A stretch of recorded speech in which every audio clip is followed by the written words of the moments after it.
Bismillah ar-Rahman ar-Rahim. How are you folks? I hope you enjoyed the last lecture, but today we are dealing with a tricky matter. Our today's topic is evolution of public administration, and it is very tricky, very boring at times to go through the history, to learn from the history. اسی طرح ہی ہے نا.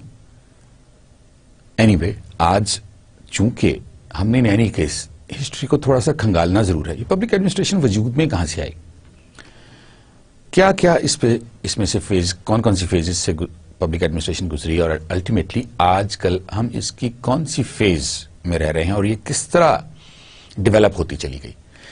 اس سے پہلے کہ ہم dwell کریں on the evolution of public administration, let me tell you what is the agenda for today, and then of course will be reviewing or revising our last lecture. So our agenda for today is preview of the last lecture. Then, of course, public administration will be the part of the preview. Then phases of public administration, history of public administration, we're talking about the Taylor's approach, Gulick, another social scientist, and his approach of post-Cobb. Then we'll be discussing the scenario of post-World War. Then from 1970 to 1980, the decade, from 80s onwards into 90s, and from 90s to onward up till now, we'll be discussing today. Then, of course, we have the quote of the day. So let's start with the preview. You remember what we did in the lecture number 3? We talked about the role of public administration.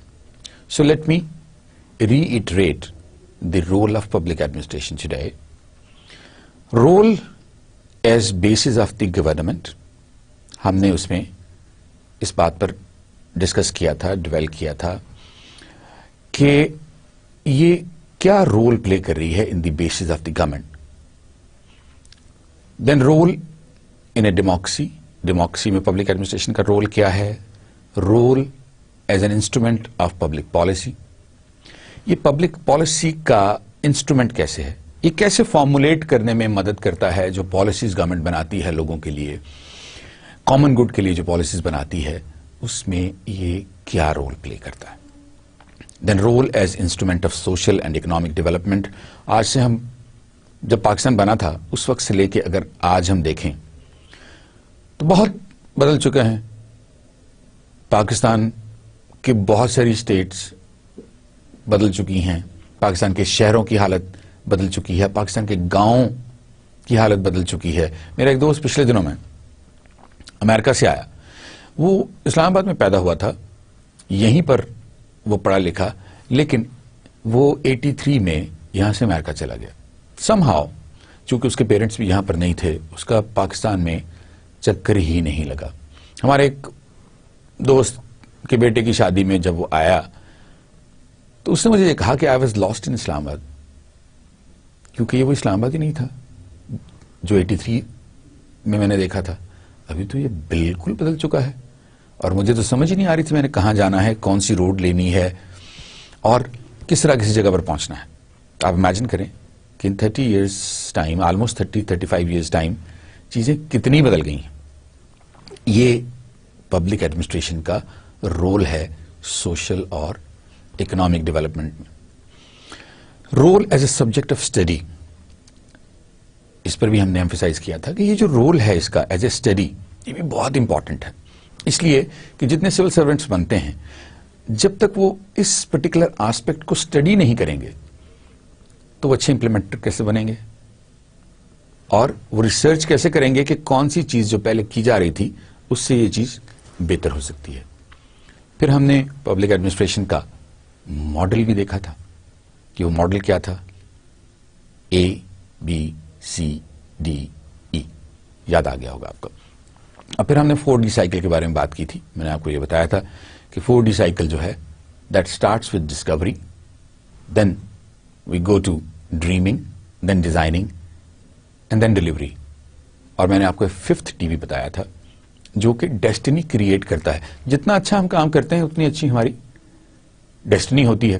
آپ نے وہ شعر سنا ہوگا نا, افراد کے ہاتھوں میں ہے اقوام کی تقدیر. وہ اسی سے ریلیٹ کرتا ہے کہ جب تک ہم پراپرلی کسی چیز کو ڈریم نہیں کریں گے, جب تک ہم اس کے بارے میں ڈیزائن نہیں کریں گے, پھر اس کو ڈلیور نہیں کریں گے, تو تقدیر کیسے بدلے گی ہماری. تو تقدیر بنانے کے لیے یہ ساری چیزیں جو ہیں یہ بہت ضروری ہیں. چھوٹے چھوٹے سے 1-2 کانسیپٹس ہیں جو اسی سے ریلیٹ کر رہے ہیں, ہم ان کو بھی ساتھ ڈسکس کر لیتے ہیں. ہم نے یہ بھی اس میں کیا تھا کہ public administration is both an academic discipline and a field of practice. Public administration houses the implementation of government policy and an academic discipline that studies this implementation and that prepares civil servants for this work. ہم نے training and development کی بات بھی کی تھی کہ ان کو train کیا جاتا ہے, ان کو ڈیولپ کیا جاتا ہے تاکہ یہ بہتر طریقے سے جو کامن گڈ کے کام ہیں, جو پبلک سروس کے کام ہیں, یہ ایگزیکٹو جو ہیں, یہ سول سرونٹس جو ہیں, یہ کر سکیں. As a field of inquiry with a diverse scope, its fundamental goal is to advance management and policies so that government can function. Policies نہ صرف فارمولیٹ کرنے میں, انہیں امپلیمنٹ کرنے میں, اور اس کے ساتھ ساتھ سجیسٹ کرنے میں, ریکمینڈ کرنے میں کہ ہمیں کون سی پالیسیز جو ہیں ان کو امپلیمنٹ کرنا چاہیے, کس طرح کی پالیسیز جو ہیں فارمولیٹ کرنی چاہیے تاکہ ہم اپنے ملک کو پہلے سے بہتر جگہ لے کے جا سکیں. اسی طرح the management of public programs, یہ بھی پبلک ایڈمنسٹریشن کی ذمہ داری ہے. Translation of politics into the reality that citizens see every day. یہاں پر مجھے ایک چھوٹی سی ایگزامپل یاد آ گئی. جب کینیڈی, نام سنا ہو نا آپ نے کینیڈی کا, رابرٹ کینیڈی جب امریکہ کا پریزیڈنٹ بنا تو اس نے جو اپنی پہلی اسپیچ کی اس میں اس نے کہا, I have a dream and my dream is that I want to see a man on the moon in the next 10 years. And they did it. اور وہ اسی لیے پاسبل ہوا, یہ جو ابھی بات کی ہے کہ یہ جو ٹرانسلیشن آف پالیسیز ہے into the reality that citizen see every day. Robert Kennedy was a citizen as well, اور جب ہیڈ آف دی اسٹیٹ بن گیا تو اس نے کہا میں چاہتا ہوں کہ 10 سال کے اندر اندر ہم چاند کو بھی مسخر کر لیں. And they did it. The study of government decision making, the analysis of the policies themselves, various inputs that have produced them, and the inputs necessary to produce alternative policies. Alternative policies کہاں سے آئیں گی؟ ایک policy ٹھیک نہیں ہے یا ٹھیک ہے اس سے بہتر ہو سکتی ہے, کہاں سے آئے گی؟ جب تک ہمیں نالج نہیں ہوگا, جب تک ہم انفارمیشن کسی جگہ سے گیدر نہیں کریں گے, اور جب تک پھر اس کے اوپر کمٹمنٹ کے ساتھ, ڈیڈیکیشن کے ساتھ کام نہیں کریں گے, تو ظاہر ہے ہم یہ سوچنے میں ہمیں تھوڑی سی مشکل ہوگی کہ ہم اس پالیسی کو جو آلریڈی ہم نے امپلیمنٹ کی ہوئی ہے یا فارمولیٹ کی ہے, ہم اس کو بہتر کیسے کر سکتے ہیں. ایکڈیمک پرسپیکٹو سے بھی ہم نے بات کی تھی رول میں کہ public administration defines the study of public administration as a program that prepares individuals to serve as managers in the executive arm of local, state and federal government. جتنے بھی, چاہے وہ اسٹیٹ کے آفسز ہیں, چاہے وہ لوکل گورنمنٹ کے offices ہیں, فیڈرل گورنمنٹ کے آفسز ہیں, ان سب میں ان لوگوں کو پریپیئر کیا جاتا ہے, تیار کیا جاتا ہے, اور پھر ان کو اس میں انڈیوس کیا جاتا ہے تاکہ وہ پبلک ایڈمنسٹریشن کر سکیں. It includes instructions in the roles, جو رول وہ پلے کر رہے ہیں اس کے لیے ان کو انسٹرکشنز دی جاتی ہیں, آپ نے یہ کام اس طرح کرنا ہے, کون سا ڈیسیژن آپ لے سکتے ہیں, کون سا ڈیسیژن آپ نہیں لے سکتے, کون سا ڈیسیژن کسی کے ساتھ ڈسکس کرنے کے بعد لیں گے, کون سے ڈیسیژن میں آپ ڈکٹیشن لیں گے اور کون سے ڈیسیژن میں آپ ڈکٹیشن دیں گے. Development and principles of public administration, the management of public policy, executive legislative relations, public budgetary processes and financial management, administrative law, public personnel management, professional ethics and research methods. یہ سارے وہ aspect ہیں جو ہم نے کسی نہ کسی حوالے سے ڈسکس ضرور کیے تھے. اب ہم آ جاتے ہیں آج کے لیکچر کے پہلے پوائنٹ کی طرف, and that is phases in the evolution of public administration. اب وہ فیزز کیسے ڈیولپ ہوئی, بہت اگر ہم اس کو کامن سینس میں لینا شروع کریں تو آپ کے خیال میں یہ کیسے ہوگا؟ جب دنیا وجود میں آئی تو کتنے لوگ تھے؟ پھر 2 سے 4 ہو گئے, 5 ہو گئے, 10 ہو گئے, 100 ہو گئے, ہو سکتا ہے 200, 300, 400, 500 تک بھی ان کو شاید ضرورت نہ پڑی ہو کسی اور کی مدد کی, اور وہ اپنے کام خود ہی کرتے رہے ہوں. لیکن جوں جوں آبادی بڑھتی چلی گئی, یہ بڑا مشکل ہو گیا لوگوں کے لیے کہ وہ اپنے کام خود ہی کر سکیں. آپ نے یہ بھی دیکھا ٹریٹس ہوتے ہیں نا, میں ایک کام اچھا کر سکتا ہوں لیکن دوسرا کام ہو سکتا ہے میں اچھا نہ کر سکتا ہوں. زندگی گزارنے کے لیے وہ دوسرا کام بھی بہت ضروری ہے, لیکن وہ میں کیسے کروں, مجھے تو آتا نہیں ہے. پھر میں کسی اور کی طرف دیکھوں گا کہ وہ یہ کام کرتے, لیکن وہ میرا کام کیوں کرے گا؟ جب تک میں اس کے لیے کام نہیں کروں گا وہ میرے لیے کام نہیں کرے گا. تو یہ جو کچھ لے اور کچھ دے کا اصول تھا یہ آہستہ آہستہ ڈیولپ ہونا شروع ہوا. لوگوں نے ایک دوسرے کے لیے کام کرنا شروع کر دیا, آؤٹ آف لو بھی, آؤٹ آف ایکنالجمنٹ بھی, اینڈ آؤٹ آف پیمنٹ بھی, کہ اس کے مجھے پیسے ملیں گے, اس کے بدلے میں مجھے کوئی چیز ملے گی. تو لوگوں نے پھر ایک دوسرے کا کام کرنا شروع کر دیا. 1950 تک جو بھی کام چلتا رہا, 1887 میں وڈرو ولسن, آپ کو یاد ہوگا میں نے وڈرو ولسن کا ذکر آپ کے ساتھ کیا تھا, آج اس کی میں ایک کوٹ بھی آپ کے ساتھ شیئر کروں گا.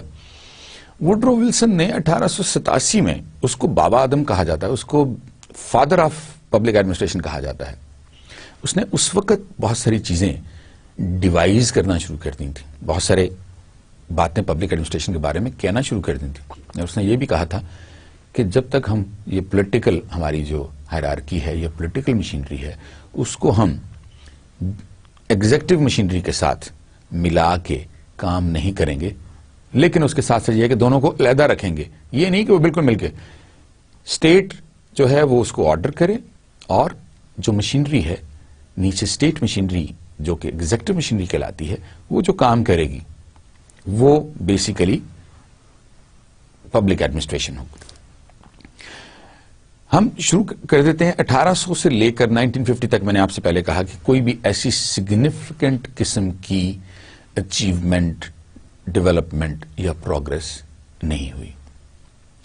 اس کے بعد جو دوسری فیز آتی ہے 1800 سے لے کے 1950 تک کی ایک فیز ہم نے لے لی. اس میں تھوڑا بہت کام ہوا, جیسے میں نے وڈرو ولسن کا ذکر کیا, اس نے کچھ باتیں کرنی بھی شروع کر دیں, کچھ کہنا بھی شروع کر دیا. اس کے بعد جو ماڈرن پبلک ایڈمنسٹریشن جس کو ہم کہتے ہیں, جب باقاعدہ اس کے اوپر ریسرچ بھی ہونی شروع ہوئی, اس کے اوپر کتابیں بھی لکھی جانے لگی, لوگ ایک دوسرے کو چیلنج بھی کرنے لگے, سوشل سائنٹسٹ نے اپنی اپنی تھیریز بھی بنانا شروع کر دیں. یہ 1950 اینڈ ابو کا زمان. ڈیولپمنٹ ایڈمنسٹریشن آ گئی. پہلے جو تھی وہ ٹریڈیشنل کلاسک پبلک ایڈمنسٹریشن تھی. یہ جو ٹریڈیشنل یا کلاسک پبلک ایڈمنسٹریشن ہے, اس میں بھی کچھ کتابیں لکھی گئیں, اس میں بھی کام ہوا. اس میں جو کام ہوا ہے ہم جب آگے جائیں گے تو اس کے بارے میں بھی آپ کے ساتھ تذکرہ کریں گے. لیکن ماڈرن جو ایڈمنسٹریشن ہے اس کا جو سٹارٹ ہے وہ 1950s میں ہوا. اس کو ہمیں ایک ایرا کہہ لیتے ہیں, ایک ڈیکیڈ کہہ لیتے ہیں, جو 1950 سے 1960 تک کی ہے.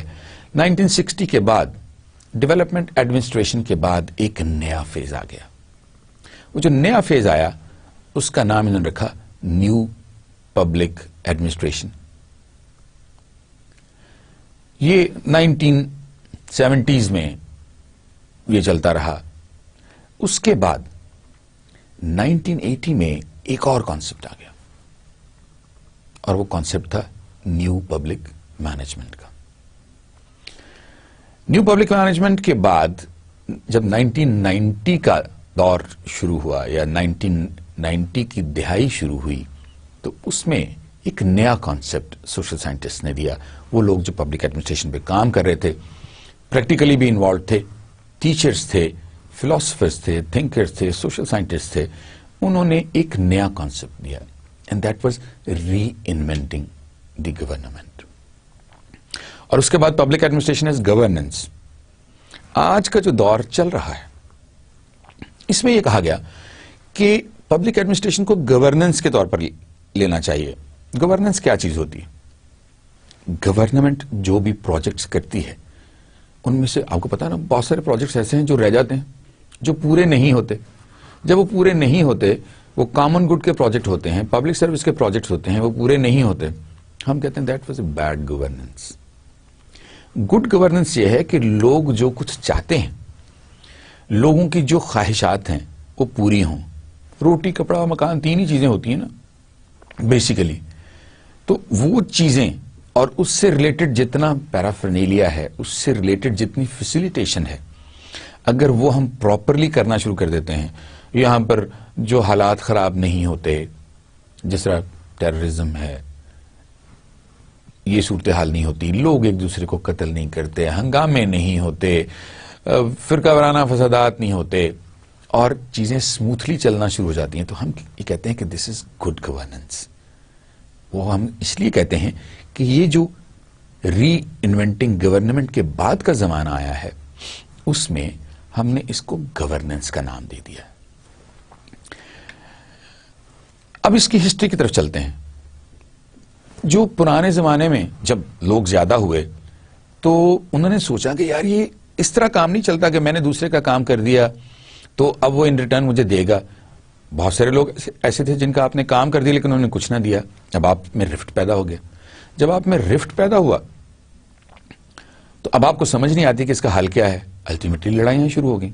جب لڑائیاں شروع ہو گئیں تو اگر دو لوگوں میں لڑائی ہوتی ہے تو کسی ایک کا قصور ہوتا ہے نا, یا پہلے کسی کا قصور تھا پھر لڑائی شروع ہوئی. اب وہ ڈٹرمن کون کرے گا؟ تو آہستہ آہستہ کرتے کرتے ہم اس لیول پر آ گئے جہاں پر ہم نے سوچا کہ ہمارا کوئی لیڈر ہونا چاہیے, کوئی ایک ایسا بندہ ہونا چاہیے جو اس گتھی کو سلجھا سکے, اس پرابلم کو سالو کر سکے. ہمارے درمیان یہ جو پرابلم آ گئی ہے اس پرابلم کا کوئی سلوشن ہمیں دے سکے. تو اس طرح آہستہ آہستہ چیفز بننے شروع ہوئے. چیفز کے بعد جب حالات اور آگے چلے تو آپ کو پتا ہے فرعون جو تھے انہوں نے کتنا کام کیا. آج بھی اگر آپ پیرامڈس دیکھیں تو سمجھ نہیں آتی کہ یہ پیرامڈس کیسے بنے ہوں گے. اب اس پیرامڈ کو بنانے کے لیے جو ایڈمنسٹریشن کی گئی ہوگی, دیکھیں کتنا مشکل کام ہے, اس کے باوجود وہ کیا گیا. بہت خوبصورتی سے وہ پیرامڈس بنائے گئے, and that was public administration. اب اس وقت کے حالات میں یہ جو بادشاہ ہوتے تھے, یا جس طرح فرعون تھے وہ بھی بادشاہ تھے, یا جو قبیلوں کے چیف ہوتے تھے, ان کو اپنے یہ کام کروانے کے لیے ان کو کانٹیکٹ چاہیے ہوتے تھے, جن کو پیجز بھی کہتے ہیں. پیجز دو طرح کے ہوتے ہیں, ایک وہ جو کانٹیکٹس جن کو ہم کہتے ہیں, اور دوسرا پیس آف پیپر جس کو وارنٹ کہتے ہیں یا سمن کہتے ہیں.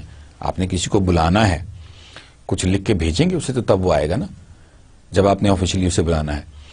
تو ان کو اس طرح کے لوگ چاہیے ہوتے تھے.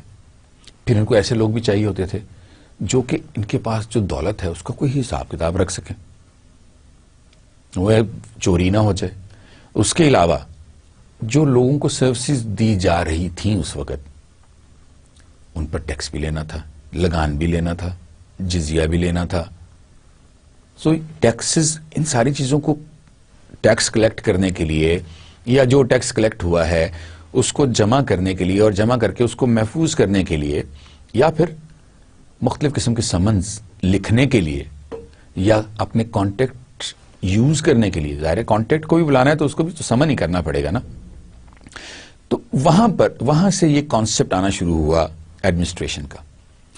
اچھا خزانہ ہے تو اس کو فلاں شخص دیکھ لے, جنگ ہو رہی ہے فوج کا سپہ سالار کوئی اور ہے, محل کو کے جو معاملات ہیں ان کو کوئی اور دیکھ رہا ہے, سرکار کے جو معاملات ہیں ان کو کوئی اور دیکھ رہا ہے, کوئی وزیر اعظم ہے تو کوئی اس میں وزیر ہے، کوئی ایک طرح کا وزیر ہے، کوئی دوسرے کام کے لیے وزیر ہے، کوئی تیسرے کے لیے وزیر ہے، کوئی ساتویں کے لیے وزیر ہے.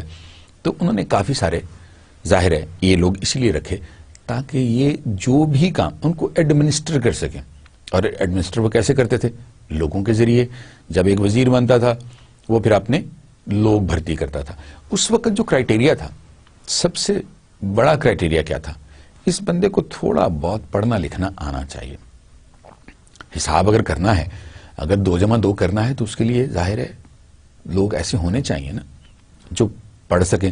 سمن اگر کسی کو بھیجنا ہے تو جو جا کے پڑھ کے سنائے گا اس کو پڑھنا آنا چاہیے، اور جس نے بھیجنا ہے، جس نے لکھنا ہے، اس کو بھی آنا چاہیے. آپ نے اگر ٹیکس کلیکٹ کرنا ہے تو اس کی رسید بھی دینی ہے، اس کے لیے بھی پڑھا لکھا ہونا ضروری ہے. تو وہ لوگ جو ہیں، تھوڑے بہت پڑھے لکھے لوگ جو تھے، وہ اس میں انہوں نے بھرتی کرنے شروع کر دی. لیکن اس میں ہوا کیا؟ اس میں پرابلم یہ ہوئی کہ بہت سارے لوگوں نے جو کہ کسی نہ کسی حوالے سے انفلوئنشل تھے، انہوں نے اپنے لوگ بھرتی کرنے شروع کر دی. کسی نے سفارش کی، ایک بھرتی کر دیا، کسی نے سفارش کی، دوسرا بھرتی کر دیا، کسی اور کی سفارش آ گئی، کوئی اور بھرتی کر لیا، اور اس طرح وہ اپنے لوگوں کو بھرتی کرتے چلے گئے. اس کو ہم کہتے ہیں nepotism and favouritism, and this is also called political پیٹرنیج. اور الٹیمیٹلی اس سسٹم کو جو نام دیا گیا، دیٹ واز اسپوائل سسٹم. ایک ایسا سسٹم جو اسپوائل سسٹم تھا، جو ٹھیک سسٹم نہیں تھا، اس لیے کہ اس میں right man for the right job نہیں تھے. اس میں رشتہ داروں کو اکاموڈیٹ کیا گیا تھا، اس میں دوستوں کو اکاموڈیٹ کیا تھا، اس میں دوستوں کے دوستوں کو اکاموڈیٹ کیا گیا تھا، اس میں رشتہ داروں کے رشتہ داروں کو اکاموڈیٹ کیا گیا تھا. تو اس چیز سے یہ وہ شروع کے حالات ہیں جو میں بھی 1800 سے پہلے جس طرح حالات چل رہے تھے. Then we move on. Public administrators have been the eyes and ears of rulers until relatively recently. In medieval times, وہ پرانے وقتوں کی بات یہ کر رہے ہیں, the abilities to read and write, add and subtract were as dominated by the educated elite as public employment. انہی لوگوں کو employment ملتی تھی جو elite, کیونکہ پڑھائی لکھائی ہر بندے کے نہ تو بس کا روک تھا، نہ ہی ہر بندہ جو ہے وہ تعلیم حاصل کرتا تھا. صرف وہ جو ایلیٹس تھے وہی مختلف قسم کی تعلیم حاصل کرتے تھے اور الٹیمیٹلی وہی اس کا سسٹم کا حصہ بن جاتے تھے، وہی پبلک ایڈمنسٹریشن کرتے تھے. اب اس میں جب کرپشن آ گئی ہے، ظاہر ہے اب اگر آپ آئے کرپشن سے ہیں تو اس کے بعد بھی آپ کرپشن کریں گے، کسی نہ کسی حوالے سے آپ چیزوں کو یوزرپ کریں گے، آپ مینیپولیٹ کرنے کی کوشش کریں گے، آپ اس سچویشن کو ایکسپلائٹ کرنے کی کوشش کریں گے. Consequently, the need for expert civil servants whose ability to read and write formed the basis for developing expertise in such necessary activities as legal record keeping, paying and feeding armies, and levying taxes. As the European imperialist age progressed and the military powers extended their hold over other continents and people, the need for a sophisticated public administration grew. جب آپ اپنی اس ایک particular proximity سے باہر نکلے، اس vicinity سے باہر نکلے، تو اب آپ کو جہاں دور دراز علاقوں میں آپ نے فتوحات کی تھیں، جو علاقے آپ نے کیپچر کیے تھے، ان کو آپ نے مینج تو کرنا تھا. جب آپ نے ان کو مینج کرنا تھا تو اب آپ کو ایسے لوگوں کی ضرورت پڑی جو کہ واقعی پڑھے لکھے ہونے کے ساتھ ساتھ اس کام میں اسکلڈ بھی ہوں، اچھے اکاؤنٹنٹ ہوں، اچھے فوجی ہوں، اچھے ایڈمنسٹریٹرز ہوں، and so on.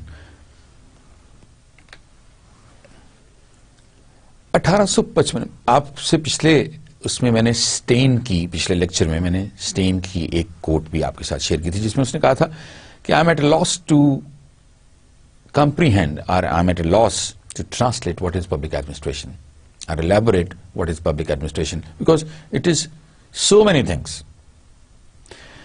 تو اسی اسٹین کی یہ بات ہو رہی ہے. Stein an 1855 German professor from Vienna is considered the founder of the science of public administration. یہاں سے سلسلہ شروع ہوا. اسٹین نے اس کے بارے میں کہنا شروع کیا. Stein taught that public administration relies on many pre-established disciplines such as sociology, political science, administrative law, in public finance.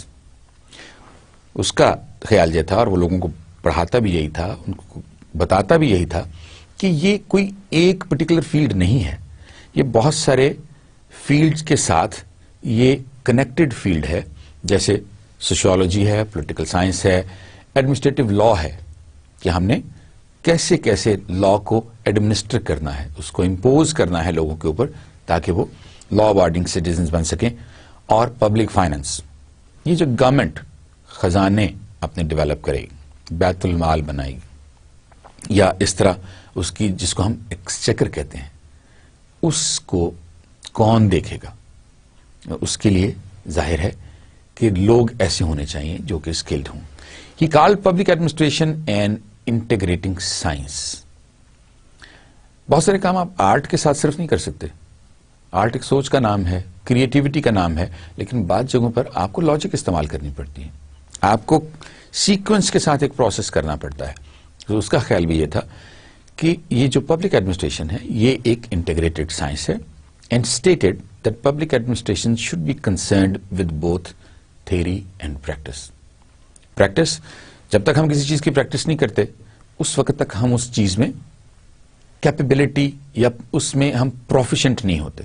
جب ہم اس میں پروفیشنٹ ہو جاتے ہیں پھر ہم چاہتے ہیں کہ ہم اس سے ایک سٹیپ اور آگے جائیں. اب اس سے ایک سٹیپ اور آگے جانے کے لیے ہمیں تھیوری کو پڑھنا پڑے گا نا. جب تھیوری پڑھیں گے, مختلف لوگوں کے خیالات جانیں گے, آبزرویشنز کریں گے, انٹرویوز کریں گے, پھر ہمیں پتہ چلے گا کہ ہم جو پریکٹس کر رہے ہیں اس پریکٹس میں یہ گیپس ہیں اور ان گیپس کو ہم اور آگے لے کے جا سکتے ہیں, بہتر کر سکتے ہیں, ان گیپس کو کلوز کر سکتے ہیں. ووڈرو ولسن, بات پھر ووڈرو ولسن پہ آ گئی. Woodrow Wilson is considered the father of public administration. Stein کے بارے میں نے کیا کہا تھا؟ He was considered the founder of public administration. اور ووڈرو ولسن جو ہے he is considered as the father of public administration. He first formally recognized public administration in an 1887 article entitled The Study of Administration. اس نے باقاعدہ ایک article لکھا جس میں اس نے ایڈمنسٹریشن کے بارے میں کافی چیزیں لکھی. میں ابھی آپ کو بتاتا ہوں. The future president wrote, میں نے آپ کو یہ بھی بتایا تھا کہ وہ امریکہ کا ون ٹائم پریزیڈنٹ بھی تھا.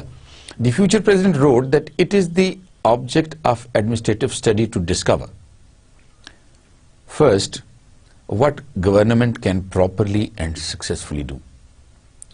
اگر مجھے یہی پتہ نہیں ہوگا یا میری آرگنائزیشن کو یہ پتہ نہیں ہوگا یا میری کمیونٹی کو یہ پتہ نہیں ہوگا کہ ہم کون سا کام بہتر طریقے سے کر سکتے ہیں, نمبر ایک, اور نمبر دو ہماری پریورٹی کیا ہے. جب تک ہم اپنی پریورٹی سیٹ نہیں کرتے اور ہم پھر یہ نہیں سوچتے کہ ہم اس کام کو بہتر طریقے سے کیسے کر سکتے ہیں, اس وقت تک ہم اس کام کو سکسیسفلی نہیں کر سکتے. Secondly, he said how it can do these proper things with the utmost possible efficiency and at the least possible cost either of money or of energy. اس کے بارے میں بھی جب ہم تھرڈ لیکچر میں رول کے بارے میں بات کر رہے تھے پبلک ایڈمنسٹریشن کے, تو اس میں بھی میں نے آپ سے یہ کہا تھا کہ یہ جتنا ایفیشنسی جو ہے with list resources, least cost and best product, best out put, یہ دونوں چیزیں, افیکٹونیس اینڈ ایفیشنسی, دونوں چیزیں جو ہیں اس میں ہونی چاہیے. Wilson was the exponent of 4 concepts. اس کے یہ 4 concepts کیا تھے؟ Number 1, separation of politics and administration, کہ دونوں چیزیں جو ہیں یہ اکٹھی نہیں ہونی چاہیے.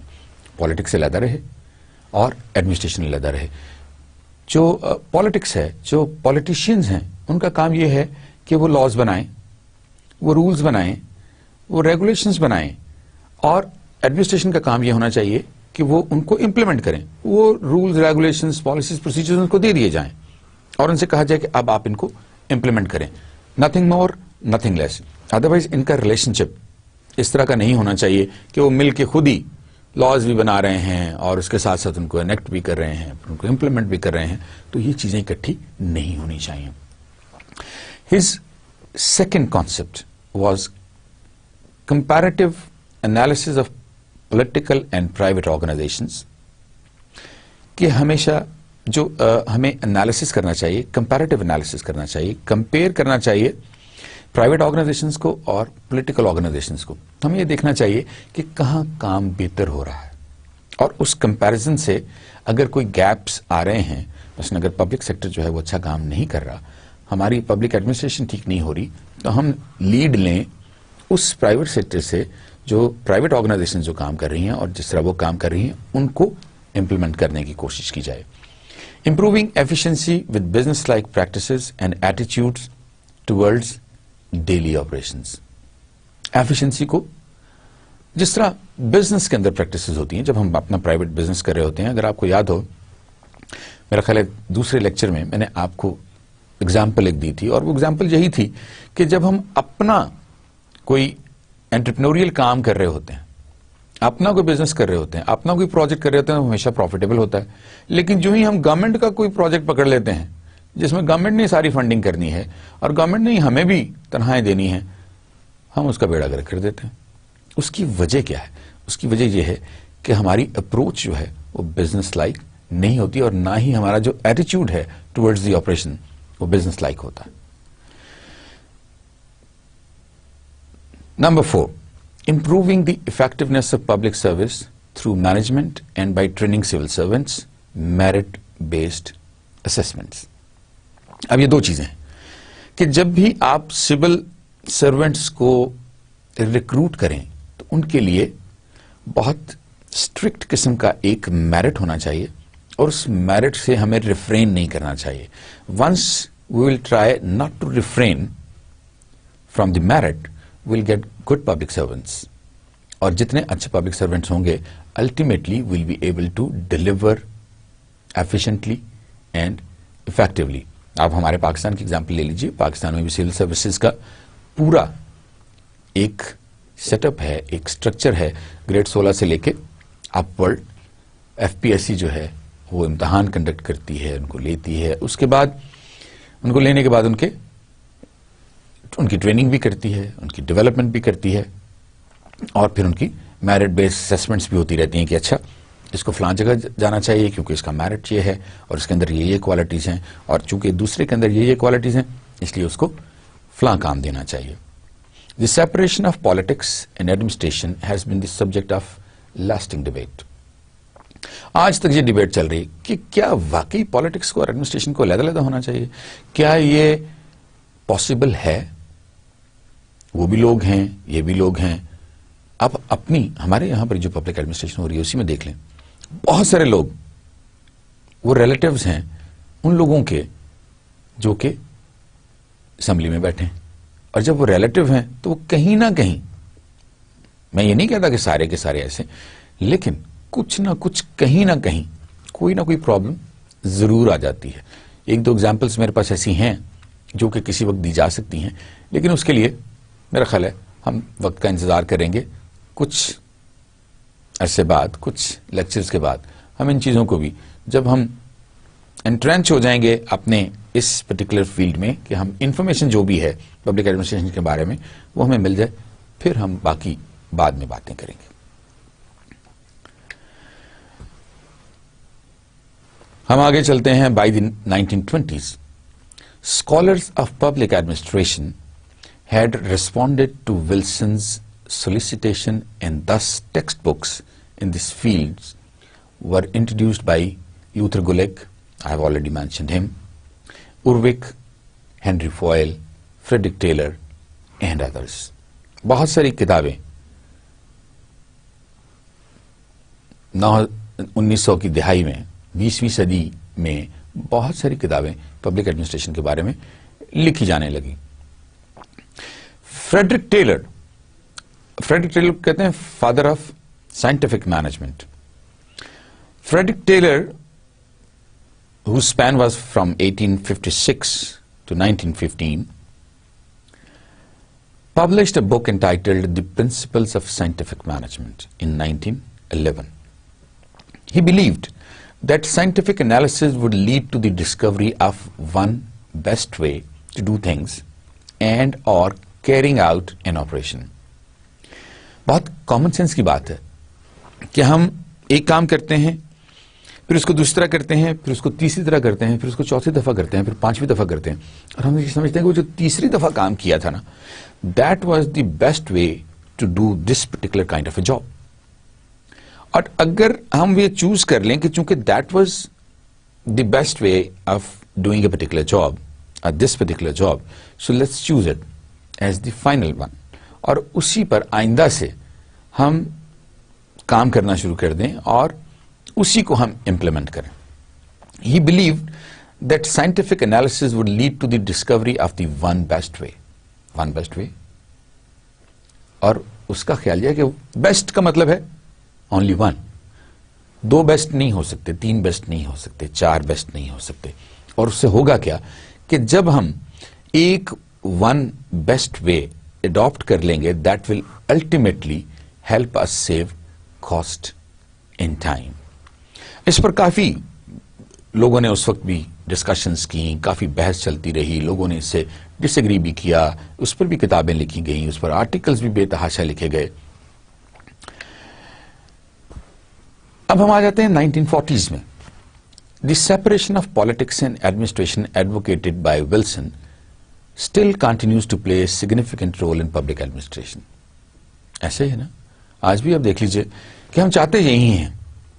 If I were the boss, if I was at the helm of the affairs, میں کبھی بھی نہیں چاہوں گا کہ جو پولیٹیشینس ہیں اور جو ایگزیکٹو ہیں وہ مل کے کوئی کام کریں, خود ہی پالیسیز فریم کر رہے ہوں اور خود ہی ان کو امپلیمنٹ کر رہے ہوں. However, the dominance of this dichotomy was challenged by second generation scholars beginning in the 1940s. اور آپ کو گلک کا نام یاد ہوگا, میں نے آپ کے ساتھ تذکرہ اس کا کافی دفعہ کر چکا ہوں.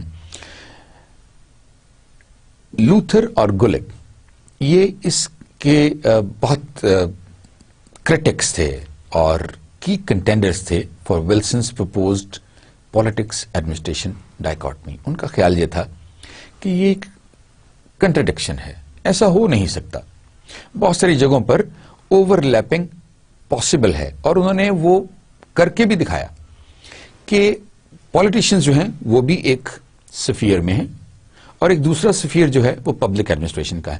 ان دونوں کو کہیں نہ کہیں تھوڑا بہت, جتنا زیادہ مرج ہوتے چلے جائیں گے ہو سکتا ہے خرابی ہو جائے, لیکن تھوڑا بہت کہیں نہ کہیں تو مرج کرنا پڑے گا.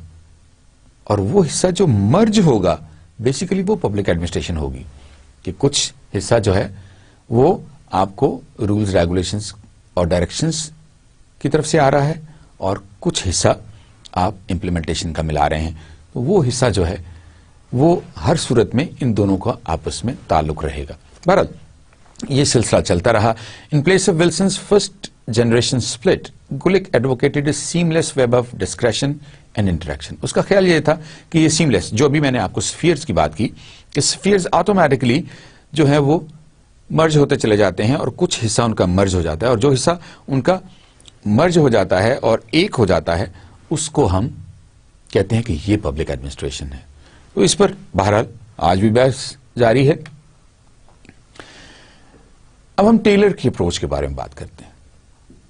Tailor had very precise ideas about how to introduce his system. چونکہ وہ جانتا تھا کہ ون بیسٹ وے یہ تو کوئی مشکل کام ہی نہیں ہے. ہم جب چیزوں کو کرتے چلے جائیں گے تو آٹومیٹکلی ہم پرائورٹائز کر لیں گے کہ what is the one best way. It is only through enforced standardisation of methods. آپ جب اسٹینڈرڈائز کرتے چلے جائیں گے, آپ جب بینچ مارک بناتے چلے جائیں گے, آپ جب اسپیسیفکیشنز دیتے چلے جائیں گے, تو آٹومیٹکلی آپ کے پاس ون بیسٹ وے آ جائے گا.